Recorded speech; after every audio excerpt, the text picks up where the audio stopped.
my background is as a teacher, a disabled person since a baby. I was more generally involved in teacher trade unionism, left-wing politics generally, and then Micheline Mason and myself founded the Alliance for Inclusive Education in 1990, and I was the chair up until 2003, I think, of that. And then we also had that as the political wing of the movement, and then there was a training wing which I was a CEO of, which was called Disability, Equality and Education, and we carried on with grant we managed to get from the Labour government, and doing that until 2008 when they changed their mind, and then we went bankrupt, so that ended. When New Labour came in, I felt a lot of what not New Labour, the coalition came in 2010. I felt many of the gains that we'd made, and they weren't dramatic, but they were substantial, were being reversed, and so we set up a group of us, but in particular as the coordinator, UK Disability History Month. And disability equality in education, I have carried on with that work as training into education, not only in the UK, but around the world, with World of Inclusion. So that's it, you see where I've come from on all of that. Okay, so the ways of thinking, let's go back to the ways of thinking about disabled people. Developed through UK disability movement, but also others around the world in the 1960s and 70s, really, where we began to see that impairment, which was our loss of physical, mental, or psychosocial function, was not the main thing we wanted to be defined by. And as we've generalized that, we've realized that impairment is part of the human condition. Impairment has always been with us. And that hasn't been the problem. As long as there have been human beings, there have been impairments caused by all sorts of things, but mainly disease, genetics, war, accidents, lack of food, lack of water. And that's always been with us as human beings. What's been more interesting, really, is how cultures and societies react to impairment, which is what disables us. And clearly, there is also a need for impairment to be looked after and the best to be got. And even if you go back to Pius, who were identified as the founders of the social model, there was nothing that they said there, this false dichotomy that has sometimes been put at our door between the social and the medical model. What Pius said is, of course, we need medical treatment, but we don't want to be seen through the lens of that for the whole of our lives. We don't want to be disabled by them and us, the barriers that are there. So for thousands of years, seen through that lens of difference and labels, meanings have been given to us, false meanings. These have been fundamentally a traditional view, which you'll find in every culture, every country around the world, a charity model driven by religion, and then also at the same time as the burgeoning medical sciences began to try and get a role, it was their use of disabled people and acting as gatekeepers on us that they got status from. And out of that flowed the special educational needs model that particularly developed in Britain and Germany and then became more universal, and is what is mainly criticized by the UNCRPD committee, who are trying, as we'll see later on, to actually develop an inclusive system based on their general comment number 4 and Article 24 of the Convention. And every single country is really criticized for having a dominant special educational needs view, which puts the problem back in the person. But often life and social interactions did not fit the models, with disabled people being part of the community work and education. And I think I'll come back to that in a little while. But let's have a look at some of these stereotypes or that and tropes, if you like, of the way that we were viewed. We were seen as the opposite of the body beautiful. We were seen as evil, witches, bringing bad things to other people. We were in receipt of punishment by all-powerful deities. We were penitent sinners to be cured. We were to be laughed at. We were pitiable. We were a burden, particularly, but not entirely, a burden in the United States, where we were compulsorily sterilized. And then taking that thinking from America, the Nazis in the Third Reich took it to the ultimate with something like, by some accounts, up to a million disabled people being murdered across the greater German Reich. There were other reactions to it, particularly in light of the large amount of impairment created by war, that it was felt that people couldn't be in open employment, that they had to be in sheltered workshops, and similarly separate education. But that was by no means universal. The social forces leading to segregation and separation throughout the 19th and early 20th century, there was a growth of institutions which we were placed in. Mental asylums, increasingly separate schools, long-stay hospitals, a drive to remove disabled and different people from the streets at the most ultimate, and that was particularly, we have accounts of Greater Manchester, where early eugenicists would go round and identify children who they were thought educationally subnormal or mentally handicapped, as they would be called at that time, and they were removed to different colonies. And the agency there was to remove them from the social milieu altogether, so there could be no chance of breeding. Because, of course, as we know, eugenics is about creating a more perfect human strain. We were separated out into schools in the 1920s to 60s in particular, as universal state education grew. The last groups that weren't included were brought in by the 1920s. And as particularly, ironically, the 1944 Education Act set out a greater number of segregated settings, but 11 were identified. At the same time, in the growth towards that, there'd been a discussion about a fully comprehensive system. So we had this pole between inclusion and segregation still in debate then in Parliament. If you look at some of the debates in Hansard, there was quite far-reaching thinking on inclusion going on in the run-up to the 44 Education Act. But in the end, the eugenicists won out, and it was through Cyril Burt, who was the chief educational psychologist of the LCC, who had set up very large numbers of separate special schools. And when the LCC came to be closed, as it was then as the ILEA by Mrs. Thatcher, 3.2% of children in inner London were in these segregated schools, which is higher than anywhere else in the country. So the legacy of the eugenicists was a long one, and it was there in the 44 Act, the debates in the Spence Committee in the 1930s, and it was Burt and his allies in the false science, really, at that time, of much of educational psychology, although it's more reputable now, but certainly using tests and falsified results, which they were shown to be, which shaped the day. The charity motivation to care for the needy and provide for asylum was also there. And in many ways, this was a progressive force in the earlier part of the 19th century, when people were in the most abject poverty and inhumane situations, and people called for asylum for them. And there were some better places created. And these were largely for working class people, in that the middle and upper classes had private places that they paid for and hid their people who might be in the need of these things. The workhouses were set up in response to the old Elizabethan Poor Law, which was felt, which the parish would give support, and in fact was one of the first bases of taxation, local taxation. People put a penny in the plate in the church, and that went into the Poor Law.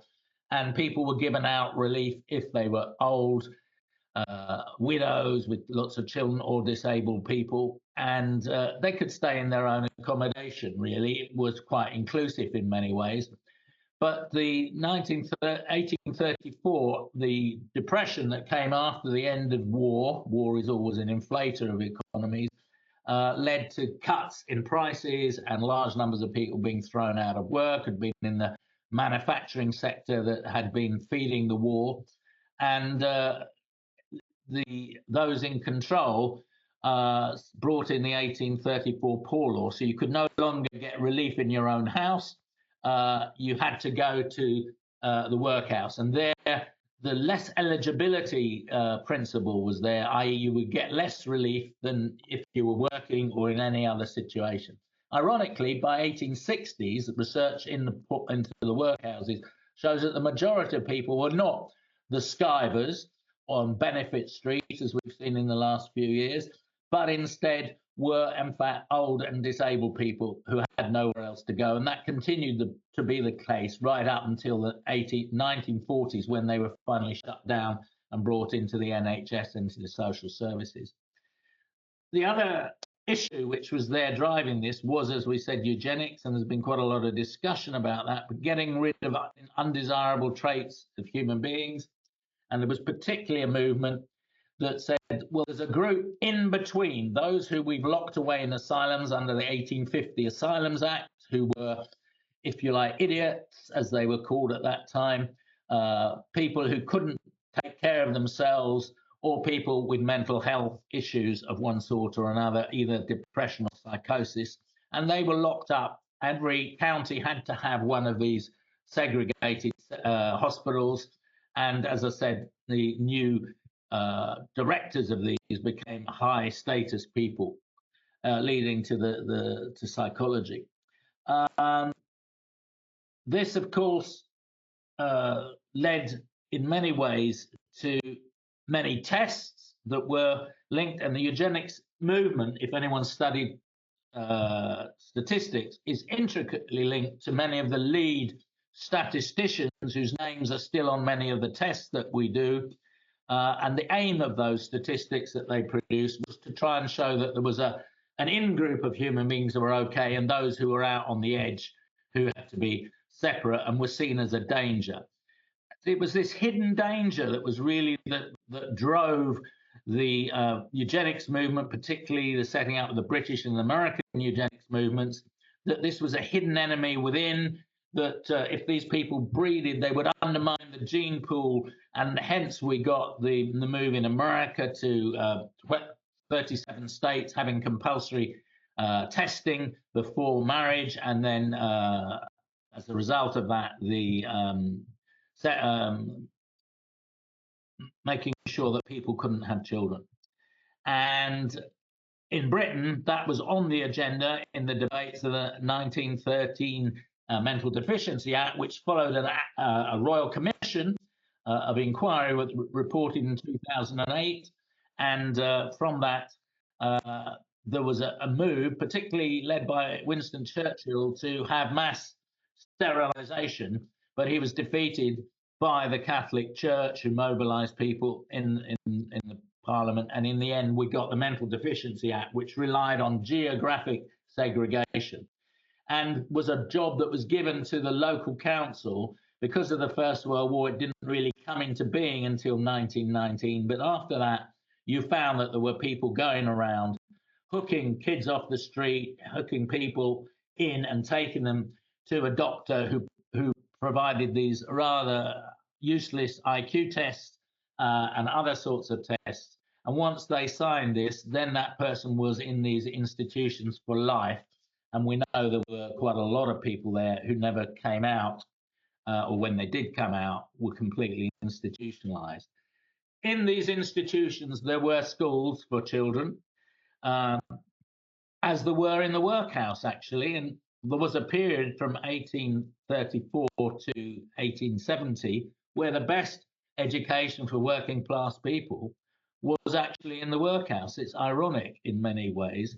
But the special education that was in the long stay mental hospitals was not education. This was where children were deemed educationally ineducable, or, and so had very poor education. So we see coming out of this that there were various places where people were segregated. So there were hospitals where people were for the whole of their lives, on the say-so of various doctors in terms of their psychiatric situation. in terms of their cognitive learning and in terms of theories about eugenics with dubious tests that lock people away. And we get the flavour of that, this famous quote from Winston Churchill: "I feel the source from which this stream of madness is fed should be cut off and sealed up before another year has passed," as he said at the passing of the Mental Deficiency Act in Parliament. He was the Home Secretary then. We were hospitalised in various ways, and there was a lot of pressure put on, particularly in the new health service, right up into the mid-60s, to create more hospitals, more children's hospitals, more specialist places. So this segregation went on into the National Health Service. And ironically, it was Enoch Powell, as Minister of Health, who said this has to stop, it's too expensive and it's such a waste of people, and began the move to care in the community and closing down lots of these places. Ironically, that worked quite well until the cuts that we took from 2010 and previously had been cuts, where that support for care in the community. But an offshoot of it was this segregated education. Looking at how disabled people looked at this and the movement that grew really globally, but both here with towards from UPIAS I've mentioned, but to BCODP, and then to Disabled People International from 1981, we're putting forward this new view that the problem isn't in us, the problem is the negative attitudes, the stigma, the false science, the failure to deal with barriers of all sorts, communication to provide access. These were the problems, and that began to frame a way that disabled people operated at a global level, which the UK movement put a lot of emphasis into, and led to the Decade of Disability Rights, the global year in 81, and then a decade and the standard rules of equalisation. But none of these things held. They were all voluntary. And it was really the move towards setting up a convention, which we negotiated in New York on an ad hoc committee, which ran from 2001 to 2006. And what was unique about that was there was a formal part and an informal part. And in the informal part, disabled people and their organizations were able to play a very active role, and were really, because the diplomats who were there, the permanent civil servants in New York, who were largely there representing their countries, had no idea. And so they took their lead from disabled people and wider NGOs, occasionally parental organizations. And we got this definition, which wasn't a definition, but recognizing that disability was an evolving concept, that disability results from the interaction of persons with impairments and attitudinal and environmental barriers that hinders their full and effective participation in society on equal basis with others. That's in the convention. So you then wonder, why is it called the Convention on the Rights of Persons with Disabilities?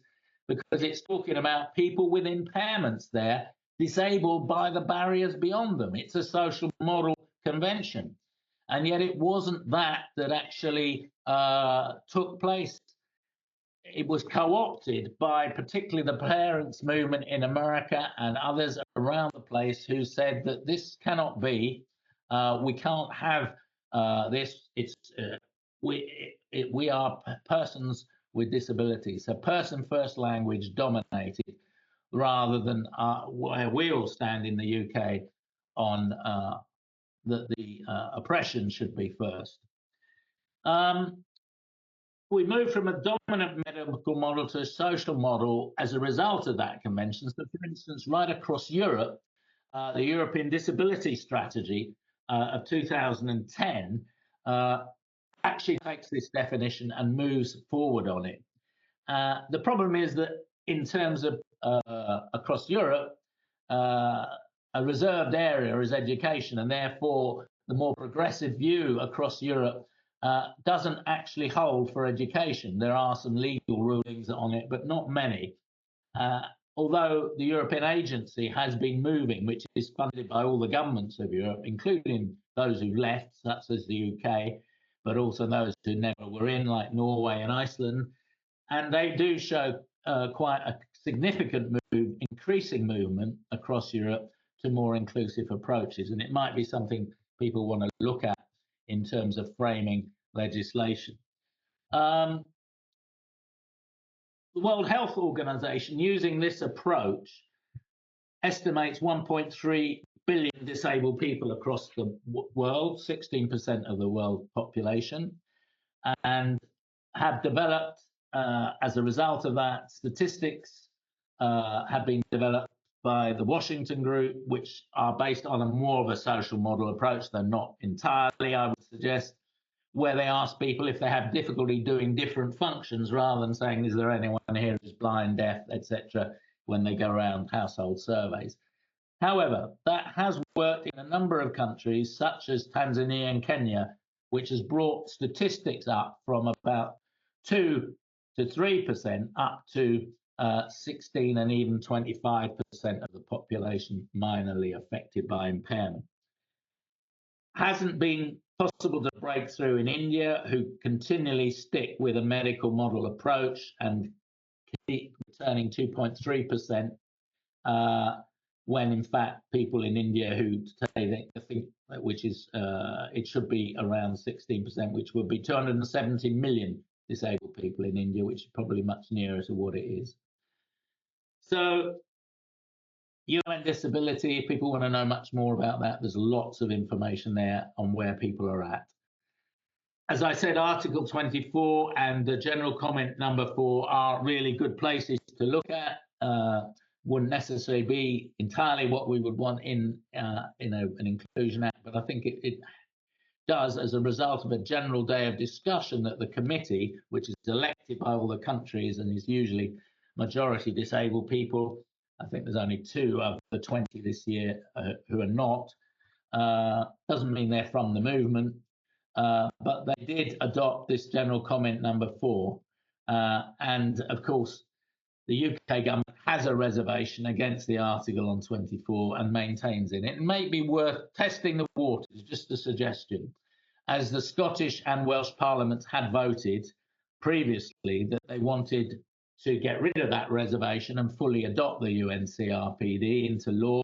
But of course, it's a UK-wide thing, so it might be worth challenging Keir Starmer's government, with the majority they have, to now get rid of this reservation and to move to adopt the convention as a whole. And that might be a way of testing the water and building up the campaign for a fully inclusive education act. The UN, currently, this is the second most ratified convention, which is a piece of international human rights law in the world, with now 191 countries ratifying it, which means that they are committed to inclusive education. And therefore, what I said before about special educational needs still being the dominant model, there is huge amount of work that is needed to actually break that down. And some countries are ahead of us in many ways on this, and we can maybe learn from some of them in the sorts of curriculum transformations that have made in Portugal and Spain, Brazil, and a number of other countries that are moving in quite substantial ways towards a more inclusive education system. Not perfect, nowhere is, but I think it's worth looking at that in terms of attitudes, organisation and environment to how we actually move forward. The general comment number 4 took up something that we've said in from World of Inclusion, this definition, which is now written in there. So I think it's quite useful that they have adopted that exclusion occurs when students are directly or indirectly prevented or denied from access to education in any form, the question mark there. Segregation occurs when the education of disabled students is provided in separate environments designed or used to respond to a particular or various impairment in isolation from non-disabled students. Integration is a process of placing persons with disabilities in existing mainstream educational institutions as long as the former can adjust to the standardized requirements of such institutions. The former being that the disabled student can adapt. So it's in integration, we've got the disabled student adapting to the institution as it is with minor adjustments, but no substantial adjustments on curriculum, assessment, learning, design of the environment, peer support, learning about disability as an oppression, those sorts of things that we would want to see, that students can be assessed in many different ways by their achievements, not just in paper and pen tests, but by making films, collaborating with each other, and so on. Those things we don't see in integration, and we don't see many of them yet in inclusion, which involves a process. And this is the most important thing. It's a systematic process of reform, embodying changes and modifications in the content, teaching methods, approaches, structures, and strategies in education to overcome barriers with a vision serving to provide all students of the relevant age range with an equitable and participatory learning experience and environment that best corresponds to their requirements and preferences. So I would commend general comment number 4 is worth looking at in some detail to see what from that we could actually take to put into the mechanisms and the detail of an Inclusion Act. And there are different diagrams which show that. We developed this, Micheline Mason and myself, in the late 90s when we were talking about beginning. We talked first of all about the Alliance for Integration, and we eventually became the Alliance for Inclusive Education. And this was a useful model for us, which we first developed in Altogether Better in 1994, published by Commonwealth Comic Relief. That basically the provision for education was on a fixed geographic continuum. But as you drop below that red line on there are different shapes, you drop below the line of visibility. And the vast majority of children in special schools are not seen as part of the community. They are bussed off and they don't mix with their peers in any sort of way. There is some mixing in special units attached and schools with extra resources, resource bases, but none of them would be fully inclusive, really, by the definitions I've talked about. But there is a progression that we want to see, which is developing child-centered approach, teachers trained in inclusion from the beginning, building change, learning materials accessible, specialist advice and support, curriculum flexibility, peer support, community educated for inclusion, and special schools to either be got rid of altogether or as an expensive resource, as they tried in South Africa, to become resource bases. A word of warning about that, I've visited a number of those, and of course, as long as you give them life and resources, far from them actually going out and providing the resource to the surrounding mainstream schools, they bring in the children from those schools to their segregated provision and then continue. And so therefore that model of using special schools as resource bases is one that we have to put some question marks against. Equally, that they are the experts, as unfortunately New Labour did in their measures in the early noughties.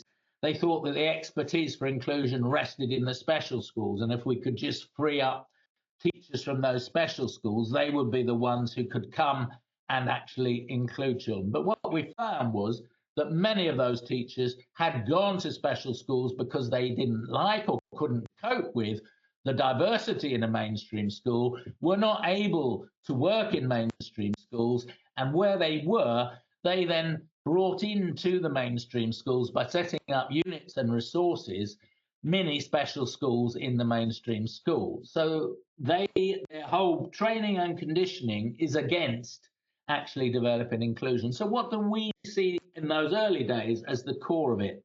Is the child and the teacher in a mainstream classroom supported by all the millions of people and resources that are at the moment organized to maintain segregation.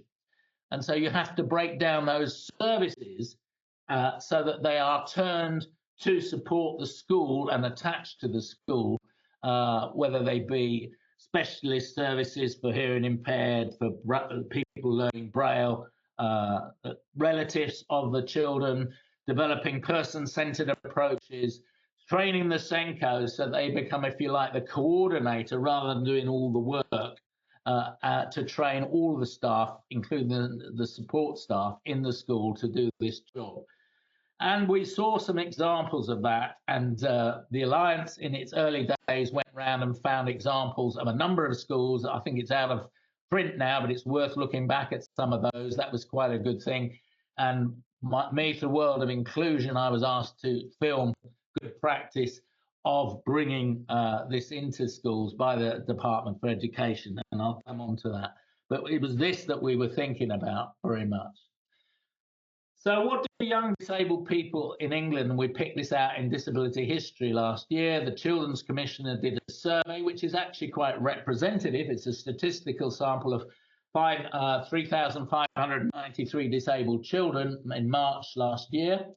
And what did they want? To be understood, seen and heard, to benefit from a fantastic, ambitious education in mainstream school where possible, and support at school when they needed it, full activities and services to be accessible, receive high quality care locally and quickly, to be free from harassment and discrimination, which they are not, and for transition to be smooth and prepare them for adulthood, including employment, and for services to be seen as part of a family and to take a whole family approach. So, if you like, that was the voice of a wider group of young people. I know that you've had in the Alliance smaller groups who come up with more radical lists, but this is a very large group of young people from right across the country. And I think it's something we could actually use to say, well, that's what young people are thinking. So there is a real basis for moving towards this act based on what they're saying. And of course, the reality of what's happening is far from that. This last year, 2024, there were more disabled children out of school or segregated than at any time in our history, when 197,056 children educated in other places other than mainstream schools. And that's not including the up to 20% of children in upper secondary who are absenting themselves from school on a regular basis, perhaps pushed by off-rolling, so that the results, which are all important in the Ofsted-dominated school league table culture, don't show their long tail. So it's cutting off the long tail of underachievement rather than addressing the reasons why that long tail is there. There are some changes in this that you might ask about. Why in 1977 did it suddenly jump from 78,000 to 135,000? Well, that was the time that we, believe it or not, finally brought all children into the right of education. Because up until the 1973 Act, it was possible for many children to be categorized as ineducable and be in long stay establishments or child training centers and not have to be educated. And educationally subnormal was also part of that. So there was a big surge as those were brought in, but they didn't create more mainstream schools. They largely created SLD and PMLD special schools, which added to the large number that had come out of the 44 Act. There was some movement with the new Labour government pushing them. Mrs. Thatcher's government would not accept, and John Major's government would not accept the Salamanca Statement, which people will know we celebrated 30 years of this year. Was really a first attempt by countries in the world, 94 of them, to say, no, we think an inclusive system where all children are included is the best, and it's also the most economic. Britain would not sign that. David Blunkett, as Secretary of State in 97, did, and introduced an action plan to move towards more inclusion. It's worth looking at that action plan and worth looking at that experience of New Labour, which lasted for about 6 years, and you can see it there in the plateauing of the statistics, 2001 to 2006. That was the impact of the action plan and the green paper, which said, if you've not included this type of child before in your mainstream school, you should, and you should start. And there was a lot of money for training, part of which we developed through Disability Equality in Education. We trained alone 150,000 teachers, 1/4 of all teachers and head teachers in the country. So there was a real possibility of change, which was also based on the 2001 Amendment Act to the Disability Discrimination Act, which for the first time actually brought education into the Disability Discrimination Act. It was excluded from 95 till 2001. And then there were great gains made in 2005, where there was a disability equality scheme that every school had to have, and a small sample of head teachers carried out by a Labour think tank said, oh, this is too burdensome. And so that public sector duty for disability equality, which did operate in schools for 5 years and at the Department of Education, was got rid of. And this much, much weaker public sector duty that we have in the Equality Act now was introduced, where disability isn't focused on in any real way at all. So these were some of the things that were happening. And of course, from 2008, when Lord Adonis told the Education Select Committee that Labour no longer had a policy of inclusion, we see the numbers going up, and then they've been going up dramatically as effect of Tory policies in the last 10 years of academisation, tough on behaviour, 3 strikes and you're out, and all the rest of it. We've seen this huge growth taking place of off-rolling, of putting children into other places. And I think this is something you have to situate yourself in arguing for the Act, because you have to deal with the forces that have led to this and explain how an Inclusion Act would challenge and change the parameters that have led to this situation. So we have to analyse some of these things, and particularly the academies, but also the Children and Families Act, which gave it a green light in many ways to parents to take more cases to the tribunal, as the SEN funding was cut back, so that in real terms in 2024 it was less than in 2010. And the net effect of that was parents voting with their feet. So the numbers going to the tribunal, which can provide a legal binding requirement on local authorities where the child goes to school, more and more going for segregated provision, particularly in the private sector, which then top slices the education budget for special needs. So there's less left for everybody else. And that's what led to the Green Paper review, and why you will get government talking inclusion now through some of their initiatives. But they don't see that it was the things that they introduced, particularly Michael Gove and his tightened curriculum, knowledge-based curriculum, and higher levels of assessment, which meant that more and more children, no coursework and so on, could not achieve. And so they were the ones who more and more were both excluded and left voluntarily, and whose parents then also, not just for them, but for the whole cohort, sought solutions. So we had going up from 3,000 tribunal cases in 2015 to in 23-24, 13,000 tribunal cases, and 95% of those settled in favour of the parents and what they were saying. So that has been a huge push, and has led to a reaction from local authorities and the LGA, the Local Government Association, and they are pushing now to get rid of these powers. They want to get rid of this act. They want to get rid of parental rights, and I think that's something we'd have to balance working in that situation. They're starting from the regressive other end of the situation. They're reacting as individual parents, and so we need a wider parental movement that actually fights for the sorts of things that we're talking about if we're to be at all successful in this.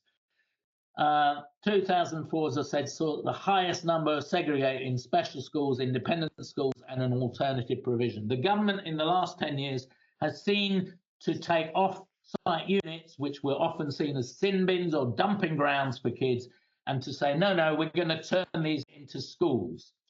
But they don't provide the resource or the mechanism for it, while at the same time saying, yes, but the raison d'etre is to get them back into the mainstream. But they don't mean that, and there are very, very few children, except in a few examples, who get back into the mainstream. So they have this alternative provision, and what they get there is a very poor diet of education, much lower results than anyone else. So the latest figures, when back up again, government attempts to push down the numbers with SEN by changing the definition. There used to be 5 levels, then they went to 2, now it's 3. It's gone up again. So we are at 1.183 million, 13.6% on SEN support, which means the school provides it, but it's not provided through a statutory means. and therefore it's second class compared to those who have the statutory provision, which is 434,000 with an education plan. Though many parents and others complain that what's in the plan is not actually being met. So the whole system is very bankrupt, and we have to start by addressing that to shape an alternative. So what are the positives we can build on? That's all pretty negative. Well, all children in the UK are entitled to state education following the 73 Act. Warner Act sought to break the link with medical diagnosis in the 93 Act, which led to the 86 and 96 Acts, where there was statutory assessment and parental choice, which still remains the case if parents actually fight for it, that they can have mainstream if they want it, and it can't be denied on any real grounds, although there are spurious grounds that have been resurrected, particularly as a result of the Academies Act. We won expansion of the Disability Discrimination Act into children, one expansion of the Equality Act in 2001 and 2005. I've talked about that. And then it's still there in the 2010 Equality Act. The big thing we need is implementation of what's in that act. There are many multiple acts of discrimination happening every day in schools and colleges. The public sector duty, which says that all governors and proprietors have to take account of disability equality, isn't working. And the accessibility planning duty that the Alliance made a report on 4 or 5 years ago is just ignored rather than being implemented, even though it's there on the pages of the Equality Act. So some of those things have to be really, need to look at what isn't working there and what would require it. There is talk now that the Equality Act would be, the Commission will be able to do more with some provisions New Labour are talking about, and maybe if there could be Equality Inspectorate for disability, that might be a way of doing it, but it mainly, big stick isn't going to work. It has to be provision with the right resourcing and then incentives for staff to actually do it. The 97 Green Paper and the action plan, I said we should look at that. In the process of that, and I see that the CSIE are here, but the Index for Inclusion in that period that was happening was a really useful tool, which was based on the social model approach, and maybe we need to look at that again.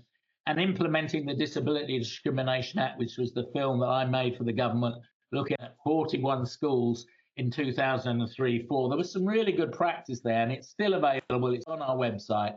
Some of those things, in terms of the day-to-day, need to be on. But the irony is I've visited many of those schools since, and nearly all that good practice has disappeared because of government measures. So the government measures need to be analysed. These are the barriers, these are the problems, and need to be alternatives put forward. So on disabled teachers,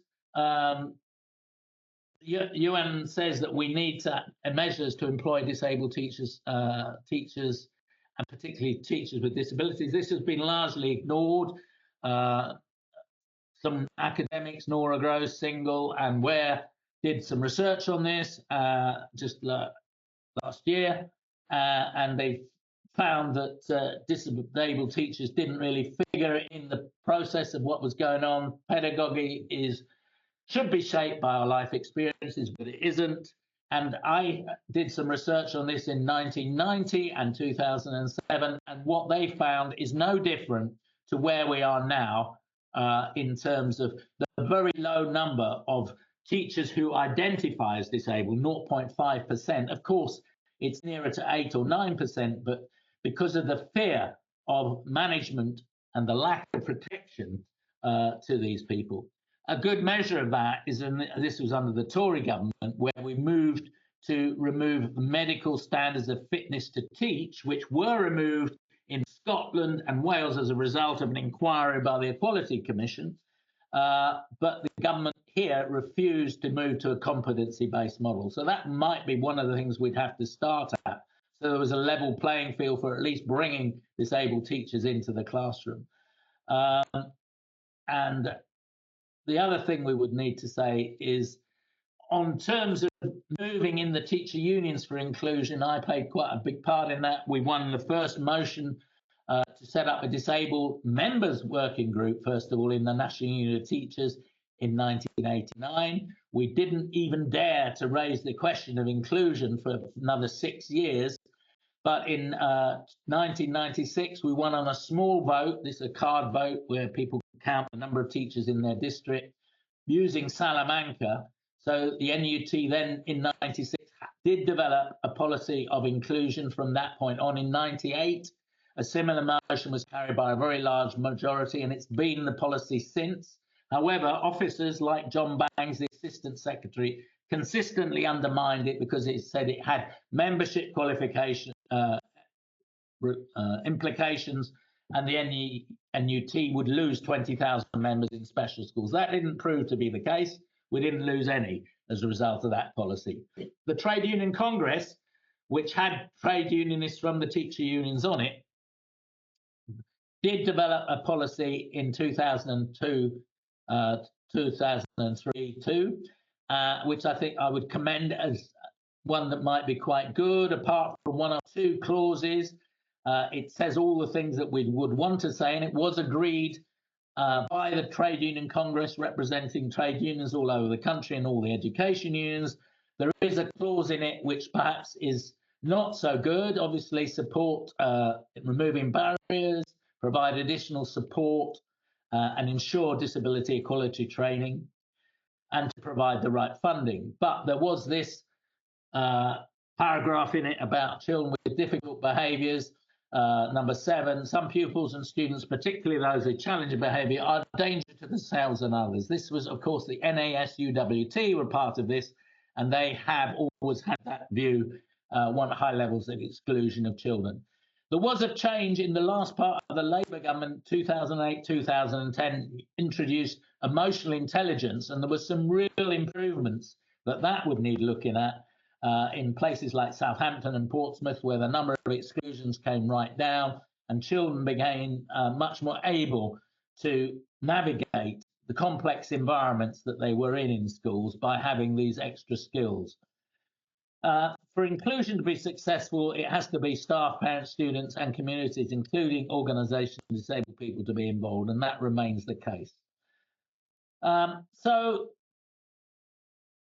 the other teacher union, the Association of Teachers and Lecturers, which has now merged to form the National Education Union with the NUT, but also the Head Teachers Union of most of the primary schools, are currently more supportive of it. But at the time, their Head Teachers Special School group undermined any move towards inclusion. And you need to remember that heads in special schools are paid at a higher rate than any other head teachers, and therefore they have a vested interest in maintaining bums on seats.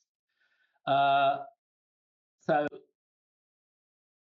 there is general support even from the NASUWT for inclusion, except for children with behavioural difficulties. But these 4 areas, fighting cuts in SEN, more training and inclusion, wanting curriculum and assessment change, and that already Labour have set up a review on that, and I would suggest we need to be feeding into that what a curriculum for the future would look like, which had disability equality and no barriers to people studying, and whatever their impairment should be put forward. And we saw a little move towards abolishing Ofsted by getting rid of the one word categories earlier this week, but not getting rid of academies or the league tables, which would also have to go. So for teachers, there's these 2 tracks of training they need. They need the general equality training, but they need also to know the adjustments and methods to include children with different types of impairing conditions into learning. And that's quite important. And then the points that we've learned from this history, my last slide, Chair, large majority of young people, if not all, want to be included. Teacher unions support if SEN is properly funded, then they have ongoing inclusion training, inclusive pedagogy. And if we were to offer that in initial teacher training, but ongoing training as people are in schools, that they could follow a workplace master's degree by carrying out ways of actually showing how you conclude different groups of children, they would get enhanced pay because they would get the degree. So there would be an incentive there for that.